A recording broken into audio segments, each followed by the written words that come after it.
রমজানের চাকরিজীবীদের life circle সকাল 7টা থেকে 8টার মধ্যে ঘুম থেকে উঠে অফিসের জন্য প্রিপারেশন নেওয়া, দেন অফিস শেষ করে 3টা-4টার দিকে প্রচুর পরিমাণে রাস্তায় জ্যামগুলো ঠেলে বাসায় ফেরা ইফতার করে মাগরিব শেষ করে রেস্টের নামে মূলত আমরা ফেসবুকিং বা এটসেট্রা যে কাজগুলো থাকে এইগুলো করে থাকি।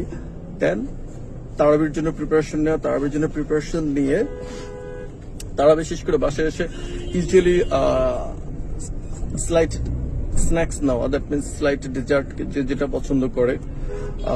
এখন আমার মনে হয় ম্যাক্সিমাম লোকে ডিনার করেন না, আমিও ডিনার করি না। সো আফটার দ্যাট তারা ঘুমানোর প্রিপারেশনের আগে বেশ ভালো একটা সময় ফেসবুকিং বা একটা কাজে অতিবাহিত করে এবং ঘুমাইতে ইউজুয়ালি 12টা-1টা বেজে যায়। আফটার দ্যাট তারা আবার সেহরির জন্য ঘুম থেকে ওঠে 4:50-এর দিকে, 4:30-এর দিকে। দেন সেহরি করে ফজরের নামাজ শেষ করে আবার ঘুমানোর জন্য চলে যায় 6টার দিকে। বাট ঘুম থেকে উঠতে হয় 7টা-8টার মধ্যে। দ্যাট মিনস তখন তারা অনলি 1.5 an hour টাইম পায়।